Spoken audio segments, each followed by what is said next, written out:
всички искаме да, но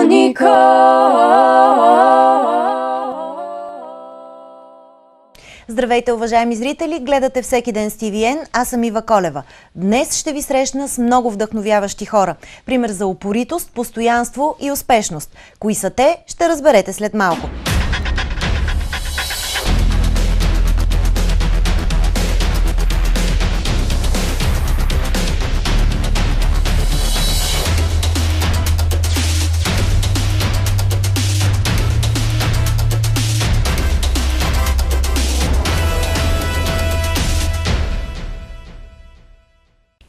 Сега ни предстои среща с още вдъхновяващи хора. Противно на мнението, че младите са апатични и не мислят за нищо, днешните ми гости не само, че живеят доста смислено, но са и намерили начин да развият едно много успешно начинание. За това какво е точно то, ще разговарям с Стефани Александрова, Нора Пиперева и Димитър Димитров.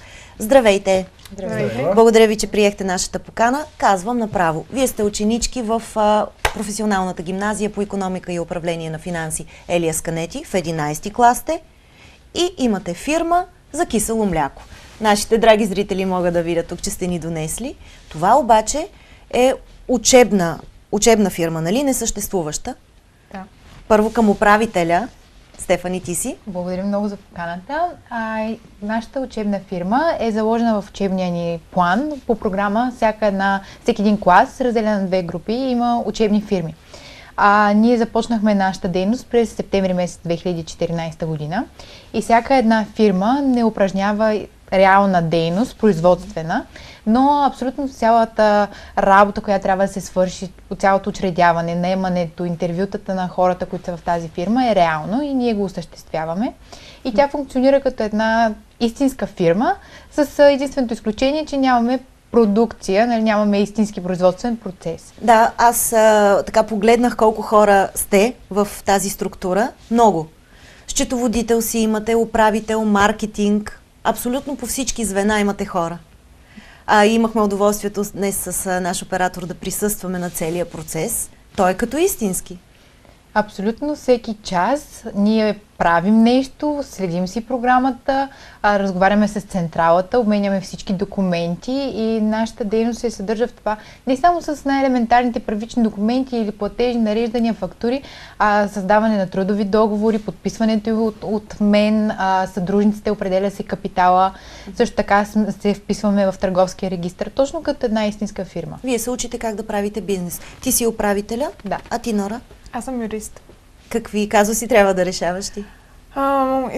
Участвам в изготвянето на всички документи, следя също така отношенията между всички участници във фирмата, при подписването на всички договори участвам и следя за всички сделки, в които участва нашата фирма. И за правилното им изпълнение. Да. А ти, Митко, благодаря ти, че отново си в нашето студио. Си решил да ги подкрепиш. Защо? Общо взето, да. Аз мисля, че ти споменах, ти разказах преди месец, когато бяхме гости тук по друг въпрос, че Стефани и Нора дойдоха при мен в прав текст за помощ. Като общо взето помощ не е финансова. Не финансова, а чисто организационно, някой да ги съпортне с организацията на това, което те осъществяват. И съответно следващата крачка, която е заминаването за Пловдивският панаир, където да представят продуктите си. Учебната тренировъчна фирма Данонико ООД ще има свой щанд. И съответно ще представи своята продукция, в случая, нали, киселото мляко, което те произвеждат. Защо точно кисело мляко решихте да произвеждате? Решихме да изберем точно този продукт, защото това е традиционен български продукт. Това е едно от нещата, които отличава България от целия свят.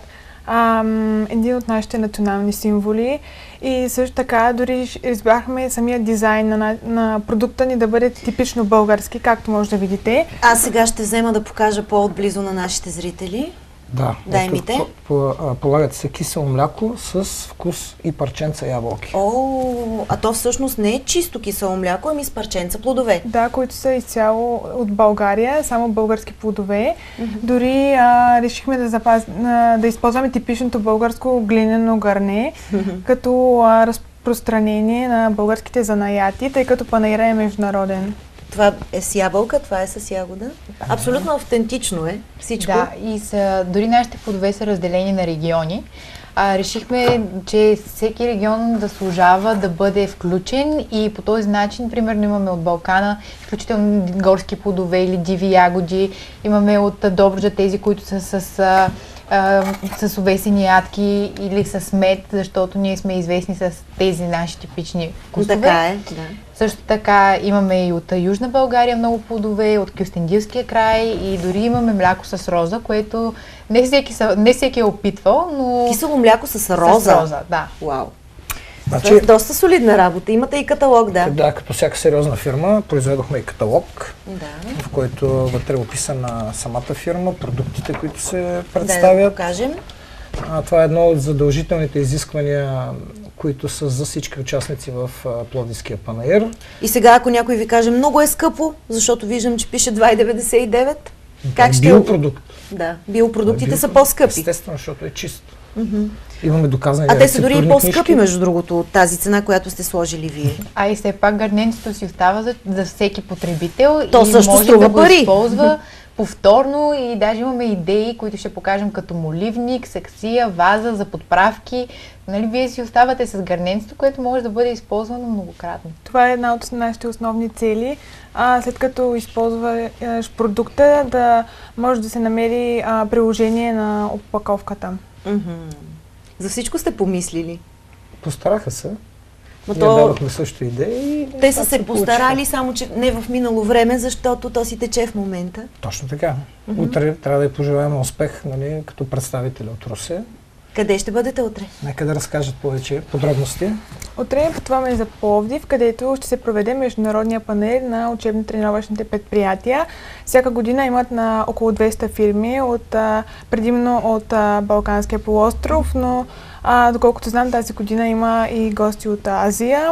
В миналогодишни участия са участвали фирми от Румъния, Македония, Сърбия, Черна гора, дори Лихтенщайн и Люксембург, не са само нашите съседки. Ще има ли награди?